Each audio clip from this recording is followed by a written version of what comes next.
Hey guys, for this video, I'm going to show you how to fix Yahoo Mail not working. So first of all, you want to check if there's a problem with your internet connection.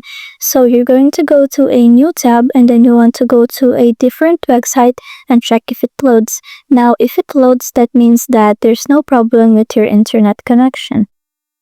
Now, you want to clear the cache of your browser by going here to the top right corner, click on the three dots options, then go to Settings, click on Privacy and Security, click on Delete Browsing Data, then you just want to go ahead and clear the cache of your browser, so click on Delete Data. Then you want to go ahead and try again, and if it's still not working, you can use an Incognito tab, so just click on the three dots options again, click on New Incognito window, then you go to Yahoo Mail, then you try signing in over here. And if it's still not working, you might want to use a different browser like Microsoft Edge and try signing into Yahoo Mail over there. So I hope this helps and thanks for watching.